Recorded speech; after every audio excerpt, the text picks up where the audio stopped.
Hello everyone, good evening. Welcome to another session by iQuanta, and we're going to start soon as more people join in. This is another part of CAT 24 Rananeeti session. And today we're going to talk about how to excel in corporate world, especially after IIM or an MBA.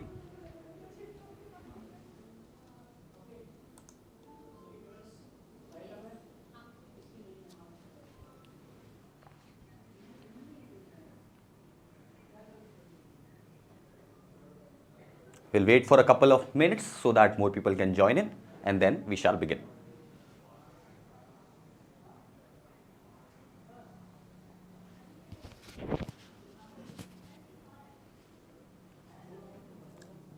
Good evening, Vedant. Good evening, Tech Gamer.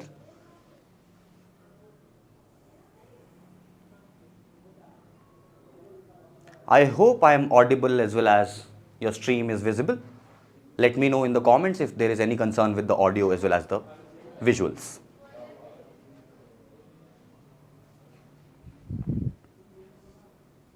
Good evening, Nidhi. Good evening, Naveen.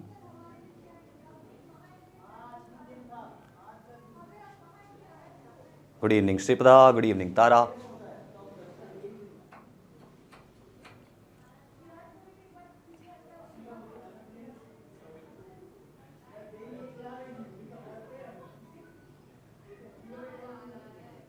Thank you, Vedant, for the confirmation.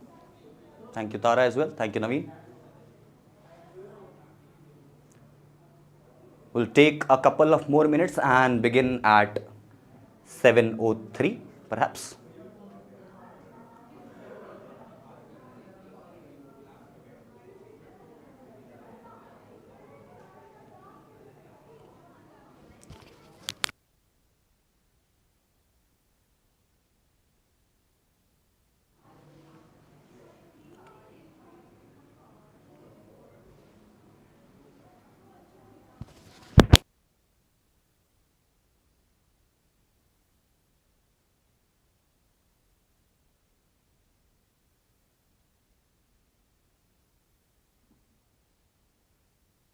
For those of you who have just joined, like I said, this is one of the sessions in the CAT Rananeeti series that we always launch before any batch launch that happens with iQuanta.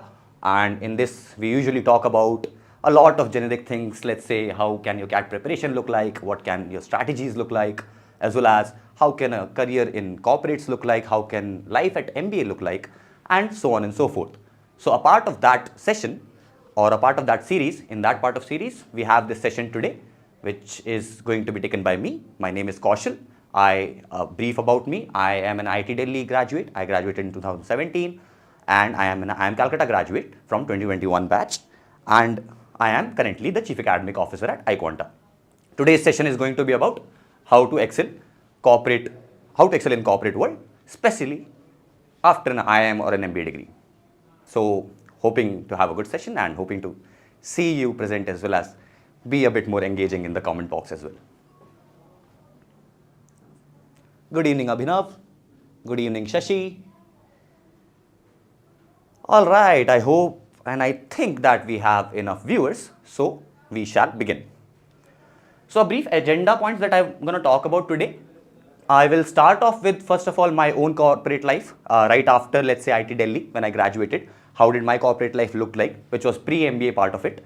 What my learnings were is something that I would try to incorporate in that and talk about to you guys. And then we can jump on to what are the essential skills as per me or as per my research, which are important to excel in any kind of corporate environment, be it professionally or personally or socially. Good evening, Mayuri. Good evening, scintillating conquistador. Good name. All right, if that agenda fits well.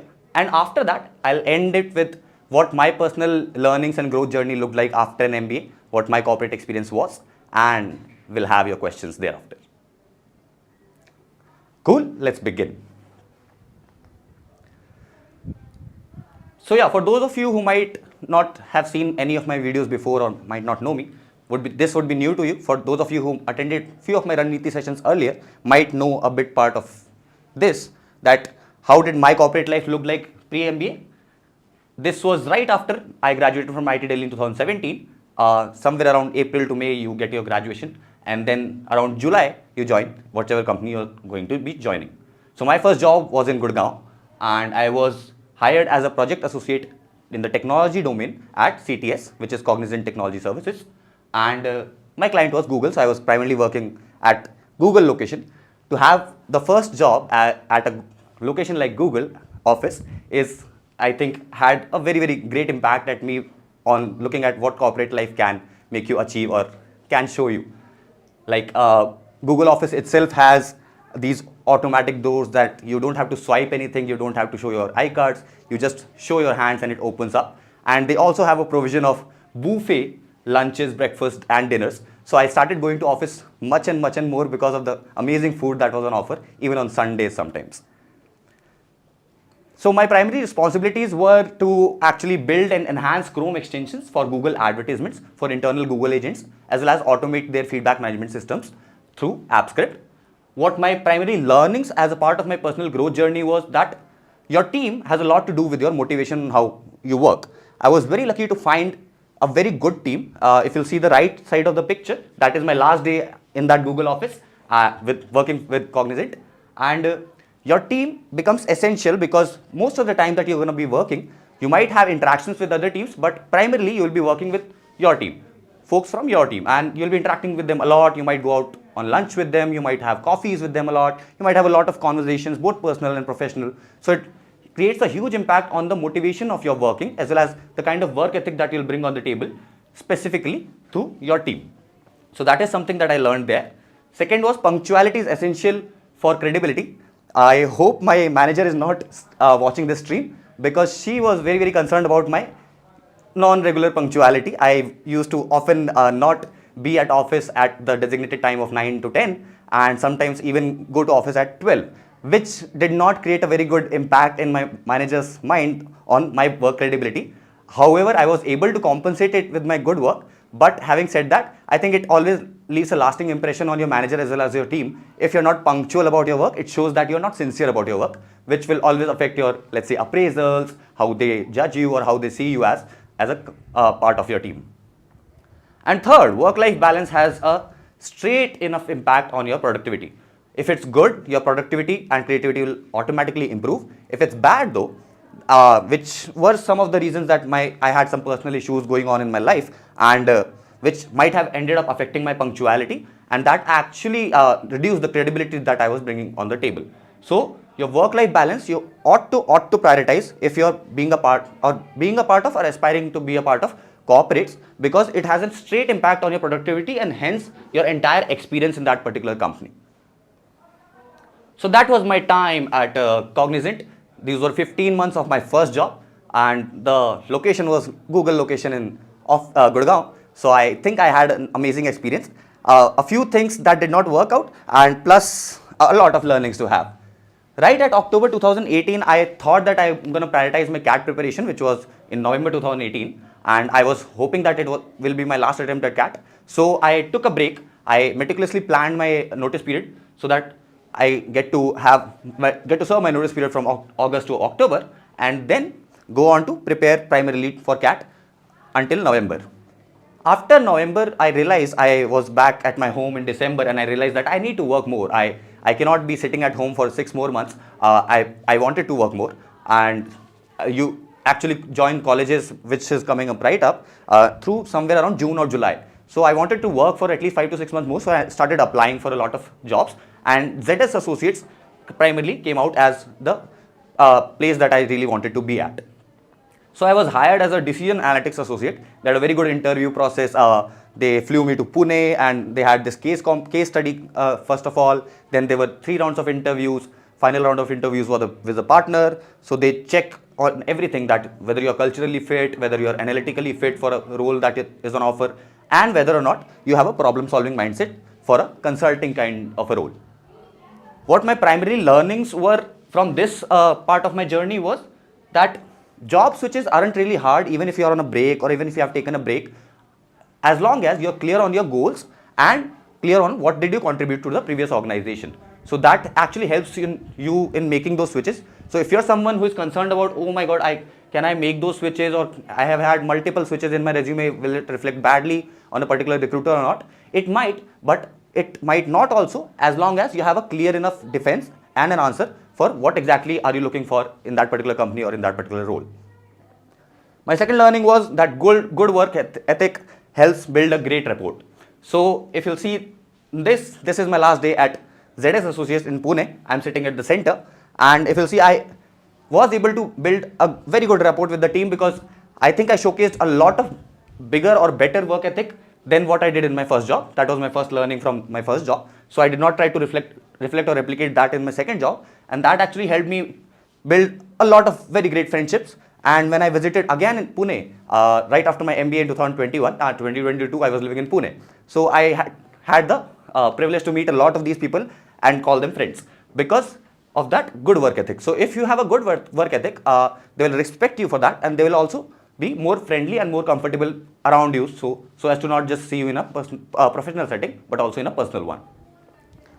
And my third learning was that socializing outside work is essential for good relationships. Like I mentioned, that because of this rapport, you can actually go on and socialize outside of work as well, call them your friends, and they actually support you in a lot of things. Let's say if you're looking for jobs, you build a network through socializing outside the work. So it might become essential because you're spending a lot of time with these folks.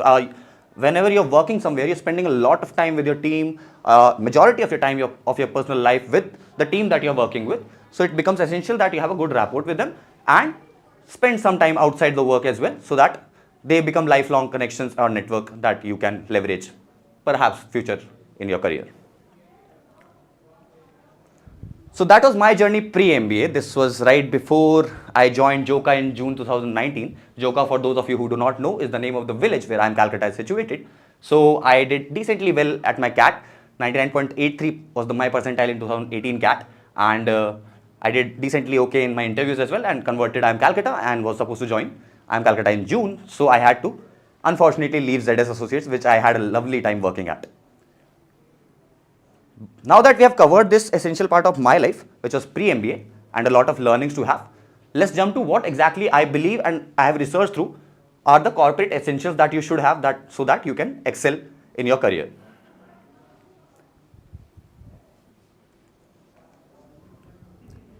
To start off with, first and foremost, that the term that you will hear or listen to a lot in corporate life or in life in general is that you should have soft skills. What does exactly MBA or a degree at IIM bring on the table is that they make you learn soft skills. They help you improve upon your soft skills. It might not be a given that you will always be able to improve it drastically, because it also depends on what kind of personality do you have, how much of a intake of the learnings that you are being imparted upon can you take, and plus what is the kind of external environment that you are a part of. But having said that, soft skills or interpersonal skills or people skills, how are you exactly with people, is one of the primary part of your corporate life. It ensures that you effectively interact, communicate, and build relationships with others, which is essential because you're spending a lot of time with them, both in work and outside of work sometimes as well. So it's important that you effectively interact and communicate with these folks so that you have a good relationship when it comes to work, so that if you're trying to get some work done, there's not so much of a hurdle or there's not so much of friction between the two of you. And what exactly does soft skills mean? It means it encompasses a range of competencies which are essential for collaboration and conflict resolution in social and professional settings. So if you have a decent or good enough soft skill, you become a very good collaborator. Everybody wants to work with you, which is always good when you are in a corporate life, because that will mean more responsibilities that will actually accelerate your path towards higher and higher ladder growth, as well as make you make a lot of friends or build a very great network. What are some of the key signs that how can you showcase that you have a good soft skill is you ask people that how can I be of help to you, or you ask them about their day, how exactly their work day was, or that if there's something that isn't working out, you can say that we are in this together or we have got this. Or last but not the least, if they ever need you for something, you're always available for them. Helps you build a rapport with your fellow co-workers. What are the top 10 soft skills? Communication is primary. If you can't communicate effectively and well, chances are very high that you will be screwing up most of your work relationships as well as your personal relationships. So communication is the key, is an essential skill that you are taught or practice a lot at a B school or an IIM. Second is self-motivation. Because work is a daily thing, just like schools.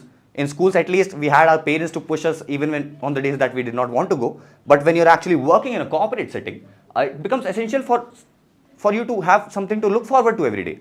So that self-motivation becomes primary so that you bring in something positive or something good of your personality at the table as soon as you are at your work.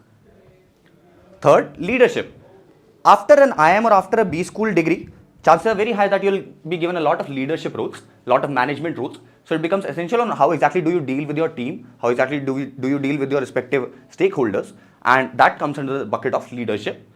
Fourth is how do you take responsibilities. The more and more responsibilities you will be allocated, it is a truth, fortunate or unfortunate, I'm not sure, that the more responsibilities you're able to deal with, the more responsibilities you will be given, because that is actually the way to grow, right? So if you're handling your responsibilities well, that means that you have good soft skills, and that means that you will be a good collaborator to work with. Teamwork, again, collaboration. Problem solving. If you have a problem solving mindset, you will always try to look at the optimistic picture of a particular problem. And having said that, that will actually help you to deal well with people as well as work well with them. Decisiveness, another part of a top-term soft skill. Ability to work under pressure, because sometimes work is so deadline oriented, that you will be given a lot of pressure because your upper hierarchies are getting pressure from their upper hierarchies. So that might translate into you not working so well.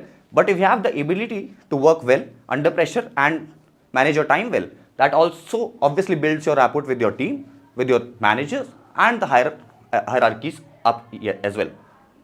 Flexibility. Sometimes, especially in a startup setting, which I am currently a part of, your role will be very ambiguous, or the setting that you are working with will be very ambiguous. So how flexible you are or in dealing with those kind of situations comes in handy to deal with people better. And last but not the least, negotiation and conflict resolution. This is something that you will be taught at an IIM or any kind of B school or any kind of MBA program, which comes under organizational behavior theory, that how exactly do you negotiate with people and how do you resolve your conflicts.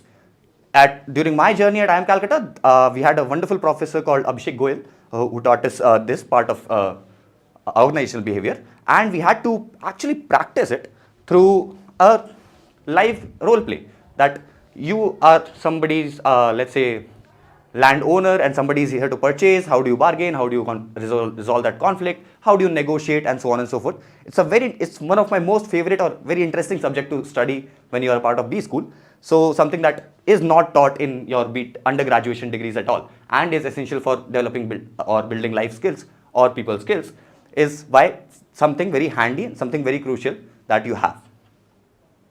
Let me know in the comment box if you have any questions until here.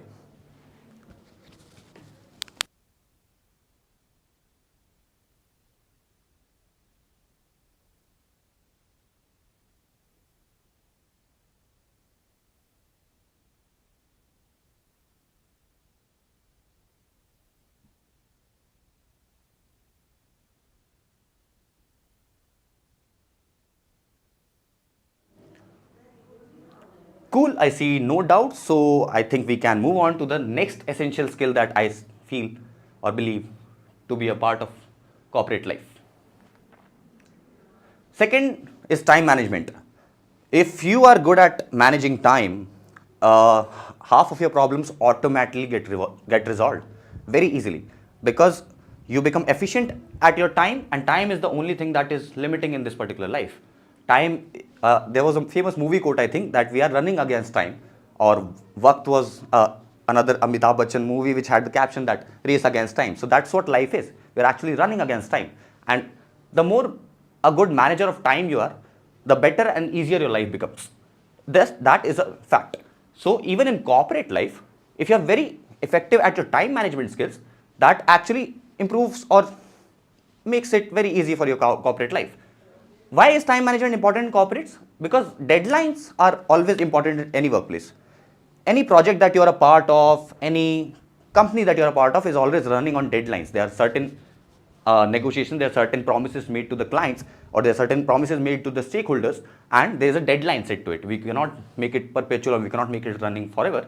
So because deadlines are important, if you stick to your deadlines, that makes you a very dependable or a very responsible or a very credible resource to work with, which makes you have more projects and more responsibilities, which makes you grow faster in the corporate ladder.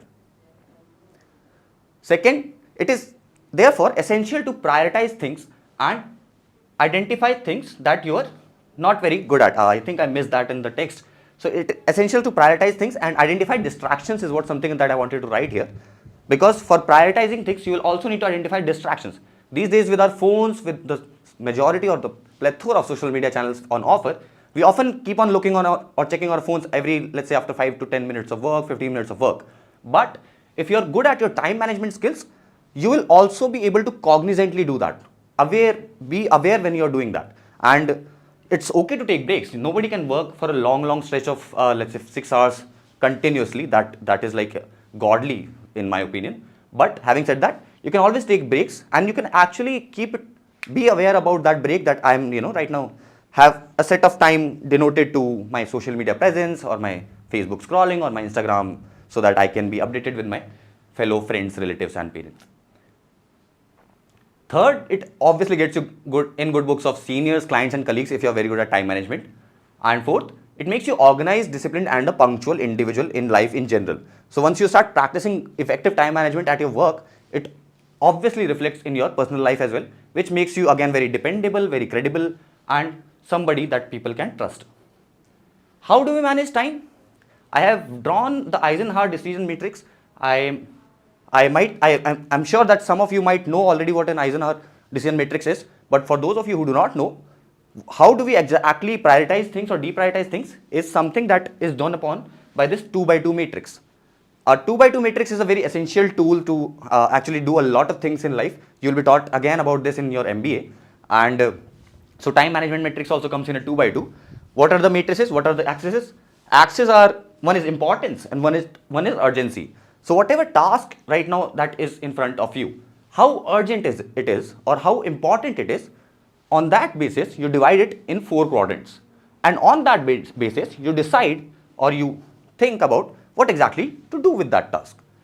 So like I said, if a task is very important, which is high in this axis, and very urgent, right here, quadrant 1, is actually a crisis. Because it's very important, it's urgent, it needs to be solved immediately.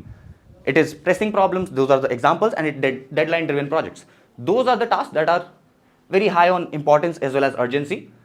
So what does Eisenhower tell us? That for those tasks you should do it now, you should do it right now. That's what the decision you make when a task is both important as well as urgent. Second quadrant is basically when the importance of the task is high, but the urgency is not so high. The first example I've said there is relationships. For taking that example, some of my folks, my personal relationship folks might want to kill me. But having said that, because they are relationships, or you can always take some time. It's important for sure, but it's not urgent. You can, because they know you personally, you can always manage those later on. So what do you do with that? If it's high important but not so urgent, you decide, you schedule a time to do it and let them know as well, communicate it effectively. That actually helps you with your proper time management. New opportunities are another example, long-term plans, preventive care, personal growth, recreation. All of these come under the quadrant 2. And what do we do with that? We decide, we schedule a time for it and then do it at the scheduled time. That's how we manage those kind of tasks. Third quadrant is high on urgency but low on importance, which some of the examples are interruptions, administrative communication, popular activities or daily concerns. What do we do with that? We delegate it. That who can do it for you? If there at workplace you'll find a lot of interruptions. People want to have a chat with you, people want to have a coffee with you, or whatever breaks you prefer.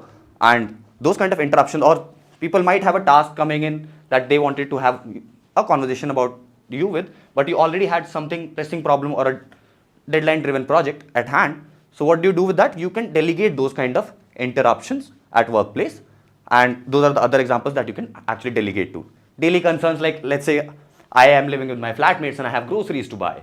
So if I am involved in something urgent that I am doing right now, I can always delegate it to my flatmates that, hey, just put it on splitwise and can you order it for me. And last but not the least, quadrant 4 is low on urgency, low on importance. Something that is time killing, something that is casual communication, something that is light activities can be just eliminated, can be just deleted. That's how you can manage it, because it's actually a waste of time. It's neither important nor urgent. Why are we doing it? So that's how you effectively manage time as per the Eisenhower decision matrix. And it is an essential part of your CAT preparation journey as well, because some of you might be working, some of you might be college students. There will be a lot of things for college students. There will be exams coming in, there will be classes. For working professionals, there will be respective work responsibilities. So how to effectively manage your time will become a crucial part of your CAT journey as well. And because CAT also checks that, that's why you become a good part to be a part of an MBA or an IIM degree. And you will be given a lot of situations that you'll have to learn it at your B school as well, because first few terms at any IIM are very busy. So you'll have to learn a lot of time management skills to actually survive and thrive in those kind of situations or in those kind of environments, is how you learn time management, and that's how it becomes helpful for you to excel in your corporate world after MBA.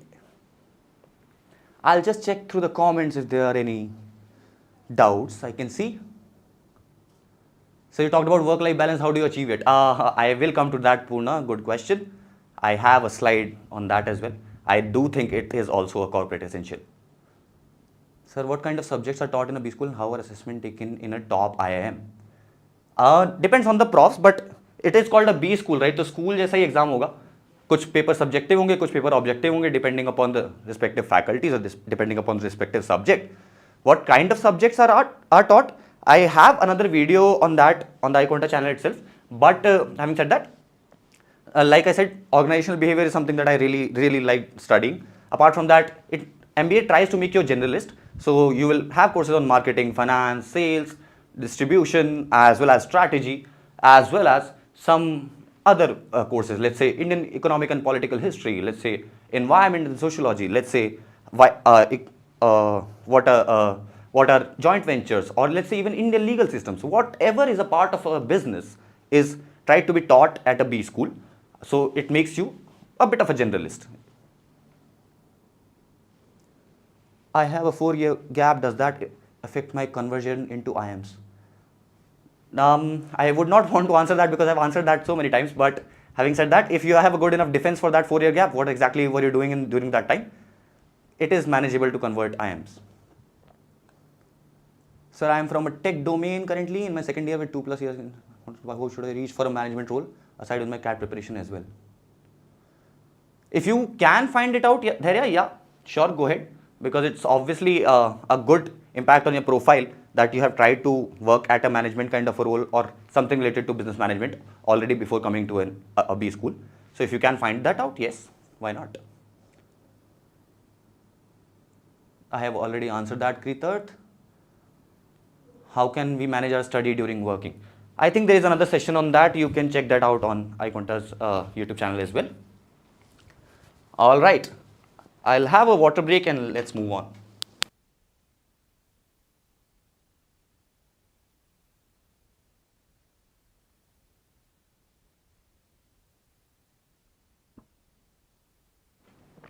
Sir, many said that the assessments are like case studies. Of course, that is one part of it. I am so sorry I forgot that or missed out upon it.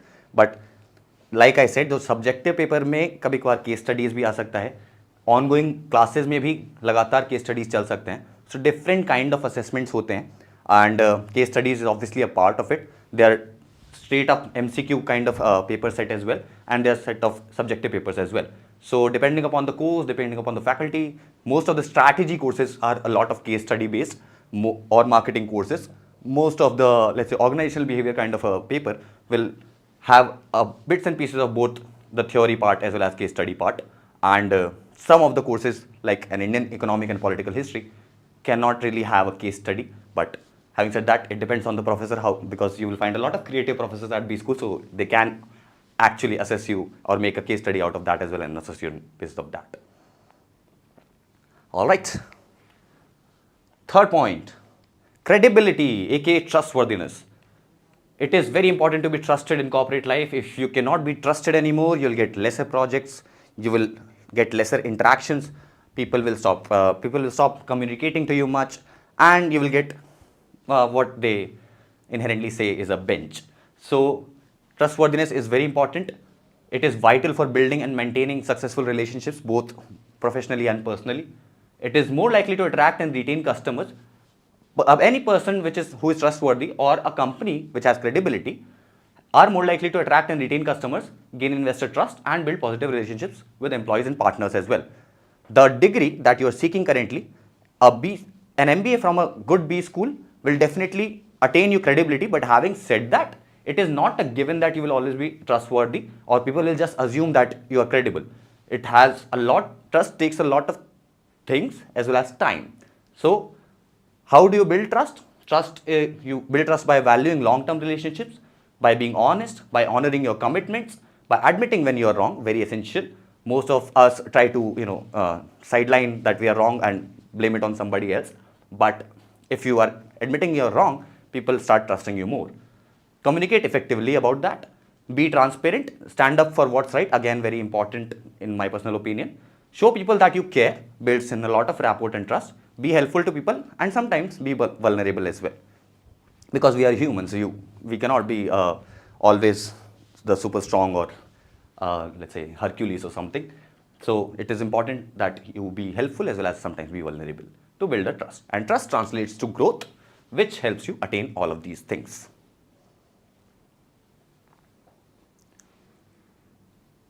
I'll just check through the comment section. Is it manageable to work on your own startup and study in a B school? Yep, a few of my friends and a lot of my compatriots or seniors have done that. So yeah, it is manageable, but eventually depends on your priorities and how successful your startup becomes. Sometimes your B school takes a back seat. I have 6 months gap since I am unemployed now. Can I get into IIMs? If I have already answered in this particular live stream itself that for a 4-year gap is also possible, so 6 months, so definitely sure. I worked into a startup as co-founder, but no salary. And also, how can I prove that as a valid position in IIMs? That you'll have to consult to your respective placecom whenever that happens. But it is possible, I believe, if your startup was registered. Sir, I am already in IIM Jammu, BBA second year, thinking of switching it, but with work experience of only internships. Would you like to give any advice on that? Why I prefer internships only? Internships are a good place to have an initial level of understanding of corporate structure as well as the roles and responsibilities that you will be given. But having done a certain set of internships, you can obviously switch to full-time work and then pursue an MBA as well. Sir, I am asking, is there a difference between job profiles of non-engineering and engineering backgrounds?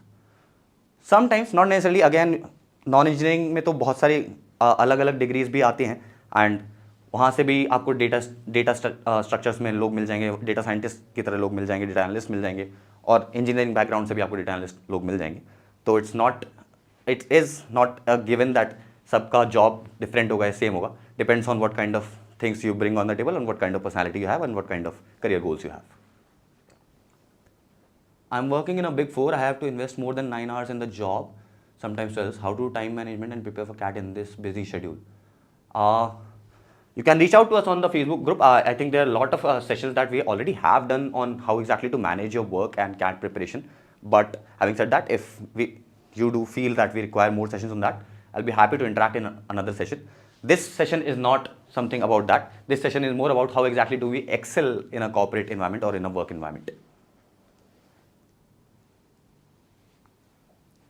Sir, how did you prepare for your own CAT exam?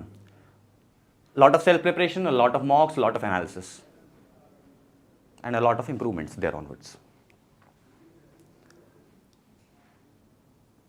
I'm a partner in a consultancy firm. Does it count as work experience? Of course it does. Profile-related questions, again, not the session to be asked upon. All right, I'll move on. So we have covered 3 until now. The first was people skills, which is actually called soft skills or interpersonal skills. Then we talked about time management. If you're good at your time management skills, you obviously become far more prone to excel at your corporate skill or corporate career. And third is credibility or trustworthiness. If you build that up with your fellow team members or in your personality in general, you become somebody that everybody wants to collaborate with and hence excels your corporate journey. Let's move on to the fourth one.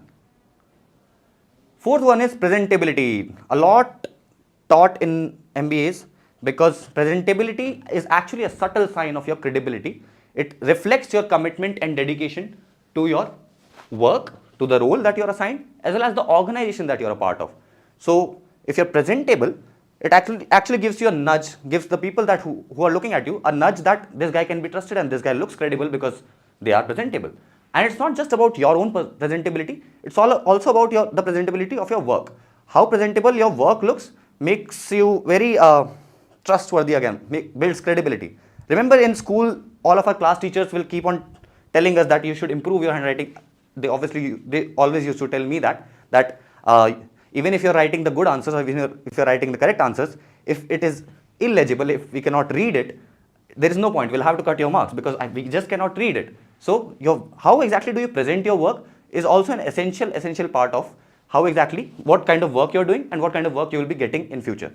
So presentability of your own self as well as the work that you're doing reflects your commitment and dedication to the work that you're doing, and it leaves a lasting impression on your colleagues as well as your clients. So if you're trying to be yourself presentable and making your work presentable, it reflects that you're putting in a lot of efforts so that the clients get impressed as well as the colleagues have a credibility on you that this guy is somebody that is presentable usually, so should be working fine. So it's a subtle nudge. Even if you are into a new role and you have no idea on how exactly to do it, if you're presentable on the first day, everybody will be happy to help you.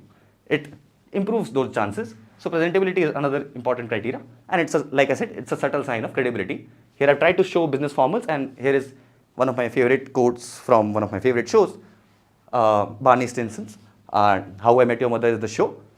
So he always used to wear suits because he's very presentable. He's trying to look very presentable in that particular show, and reflects, and it builds his charm, his credibility with his friends and a lot of women as well.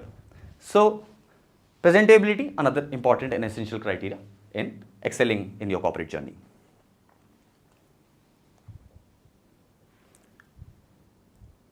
That was number 4 for us. Number 5, somebody had asked about work-life balance. So last but not the least, the most essential part I believe is work-life balance. Even if you do have people skills and your personal life or work life is getting a bit in the back seat, your health is starting to get a bit in the back seat or starting to get deprioritized upon. It never is good for neither your life, neither your work, and neither your social relationships. So it is essential to understand that you are not your work. You might be denoting a lot of your time. Out of the 24 hours, we end up denoting 8 to 12 hours to your work, and on a day basis every year. So we denote a lot of time to our work, but you'll have to remember that you are not your work. Your work does not decide the value of you. Your work does not need to be prioritized upon your health. Your health is always your priority one. We get to work a lot if we are healthy. And if we are not healthy, these are the effects of a poor work-life balance. This will actually translate into lower productivity, lower relationships, and a lot of things. A proper balance, a proper work-life balance actually enhances your productivity and creativity, which will make your personal life as well as professional life a lot better. And you can socialize with your work people, but do not get carried away. I had mentioned during my first slide that my pre-MBA career as well, I liked a lot to socialize with people I was working with because I ended up spending a lot of time with them, and it actually helps you build a great network and great friendships. But not everybody at work will be your best friend. So having said that, socialize with people, socialize with your work people, make friends out of them, make them or leverage them as networks, but understand, do not get carried away. Not everybody is a best friend. People will have their own selfish motives, or people will have their own career goals or life goals ahead. So not everybody at work is your friend or a best friend. So always bear that in mind, helps with the work-life balance. Effects of poor work-life balance, it can cause depression, it can cause burnout or fatigue, it can cause conflicts, it can cause anxieties, it can cause a lot of lack of self-confidence. It will lead to poor stakeholder management both inside the company as well as outside the company to your clients or customers. It leads to a lot of stress, and it actually reflects in your poor relationship, both on a personal and professional front as well. Me talking about all these things does not mean that I know all these things. Obviously, we are all work in progress. I have researched through it and I have realized it through my own corporate journey and respective different companies that these are something that is essential to have. But that does not mean that I have a lot of these as well. I am also still trying to improve and work upon it. So, and that is how I think our attitude should be, that we are always happy or eager to learn and improve upon ourselves so that we can excel in whatever career or whatever personal life that we are leading.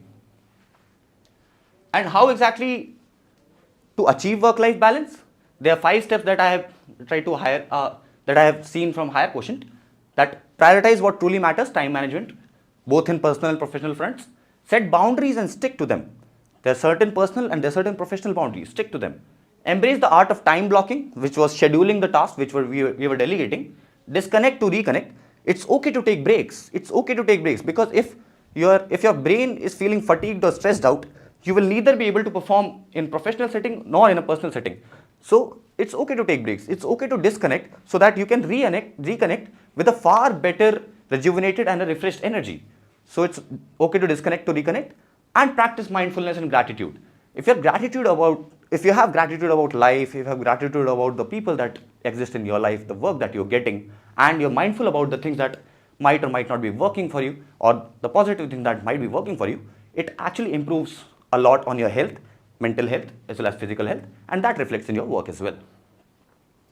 So this is something that I really wanted to highlight and wanted to keep primary, that work-life balance is something that should never be ignored because all of the other things will help us improve our work or the relationships, but this can translate to a lot of deadly outcomes as well. So it is very essential to be prioritized upon. Work-life balance always comes first. If your work-life balance is good, you're gonna excel and do amazing in whatever role or whatever organization that you're a part of. Let me check the comment box if there are any questions.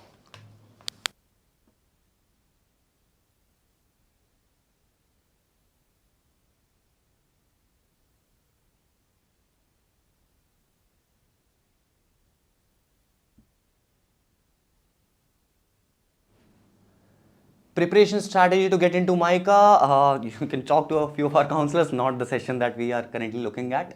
Bhavna? How do you prepare? Yeah, I have already answered that. Okay. Sir, I was class monitor in 10th standard. Will this count as work experience? Okay. Very good, ML Gupta. Nice joke. If you have a certificate for it, it might. Who knows? Your placecom might just approve as a position of responsibility. What type of knowledge they expect from the candidate before going to IIM? To be self-aware is very important, and to reflect, to be clear on your career goals, on why exactly your IIM or an MBA degree will help you out is again an essential part. I have tried to cover in a lot of different videos on the iQuanta channel. You can look through that what exactly are they asking in the interview and what exactly should be the case so that they accept you. I am a little bit back in quant, so please suggest me a basic level books. NCRTs, 6th to 10th. I am little back. Okay, sir, I am an engineer, but if I want to pursue MBA in finance, is it possible? Yes, it is very much possible. Before going to IIM, what kind of specialization we should have? Not a given. MBA is, there are a lot of reasons that people do an MBA at an IIM for. So there are a lot of reasons for that. So you do not necessarily have to have a specific kind of specialization. You need to have a clear career goal and clear-cut self-awareness on who you are and what you have done until now. You still have its badge. Okay, Mr. Gupta, I think that might not be so much taken as a verification proof because they do require verification mail sometimes. But yeah, congratulations on being the class monitor in 10th standard. All right, I'll move to the last slide where I talk about what exactly I see that the change was before an IIM and after an IIM, or before a good MBA or after a good MBA, and briefly cover what kind of roles or responsibilities or what kind of corporate experiences I had right after my MBA in 2021 from IIM Calcutta. Okay. So my corporate career post MBA, what does IIM help with? I believe package transformation is one of the major reasons why most of the folks these days are doing an MBA, and it is true. It does actually help improve upon your packages. Like I mentioned, prior to my MBA, my salary ranged from somewhere around 6 to 8 LPA, which went 3 to 4x post MBA, despite being from the COVID batch. It was assumed or understood that the COVID batch will have a lot of impact on the placements, but despite that, I saw a phenomenal growth in my package. So package transformation definitely comes with a good MBA or an IIM degree, and but that should not be the only reason, of course, with that caveat, because to earn more is not a career goal, is what I think. It might be, but it should come with a lot of other things as well. It cannot be your only goal, because then there is no end to chasing the thing called money. And I have also experienced that. I am also hearing that currently the packages have gone a bit down as well. So you need not worry. They are still decent enough or good enough for a person who has just graduated from an MBA. And later on in life, it depends entirely on your work ethic, on the roles and responsibilities that you are taking, on how much you will earn. Second is lifestyle transformation. The friendships and network you built at a B school are much more diversified, because they are not all pursuing the same degree. They are, in a way, MBA, but they have not come through the same undergrad degree. Not everybody is an engineer, not everybody is a Bachelor of Arts or Bachelor of Honors. So you get very diversified opinions as well as very diversified set of friends, which makes for an amazing, amazing network. And that actually helps you transform your lifestyle as well. Third is career transformation. A lot of people might be looking to switch jobs or switch the roles that you are currently part of, and plus you get into more management or leadership roles after an MBA or after IIM, because you're taught all of those essential skills more or less in a way, by sometimes practical examples, by sometimes case studies, by sometimes assessment, or by sometimes mere theory on all those essentials. So corporates assume that you will come with these kind of expectation of these kind of learnings. So you get more leadership roles, you get more management roles, you get to manage teams, and people listen to you because of that credibility that your tag or your degree carries. What did my journey post MBA look like? I graduated in April 2021, peak of, I think, second wave of COVID. So I was working from home. That's why I don't have much pictures, unlike my pre-MBA days, where I had shared my last working day at both of my offices at ZS and Cognizant. So after that, I joined Sears, which is a client, which is a technology partner and technology services firm, technology consulting firm. And I was primarily responsible for B2B sales. I was a client engagement manager there. I did not like sales that much, so I made a switch. I joined Deloitte because I had loved my work at ZS. So consulting was something that I'd always wanted to do, and I had very much liked in my previous engagement as a consulting associate. So I joined Deloitte as a consultant. There were a few reasons, there might have been few reasons. And I was part of sales acceleration marketing project with a major consumer electronic firm, but there were a few reasons that I had to make a switch. So again, it's okay to analyze or disconnect to reconnect, like I said, for your own personal work-life balance, because that actually eventually translates to you being a better performer or better worker. After that, I rejoined Sears, this time in a different kind of role, this time more in relationship building as well as process excellence. And after that, I felt that I needed to disconnect again and take a break, because I had not taken a single leave. Apart from that 1 month that I had taken for my CAT preparation, I had not taken an entirely single vacation during my entire corporate journey. And I believe that this was the right time for me to do so. So I took a long career break. I backpacked across Europe for a month. I went to other countries as well.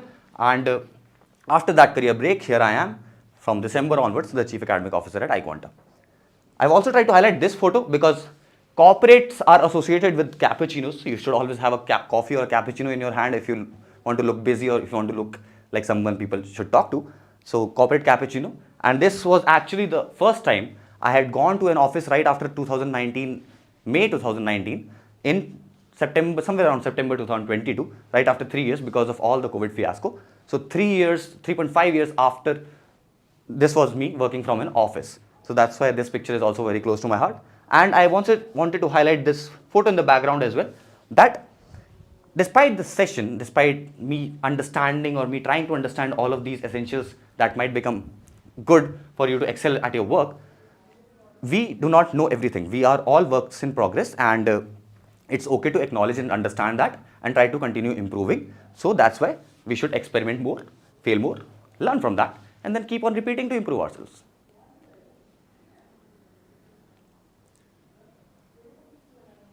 All right. So yeah, that was more or less my presentation on what I believe are the essential skills to excel at a corporate career, and attaching it to my personal life as well, my pre-MBA corporate career as well as my post-MBA corporate career. Happy to take any questions.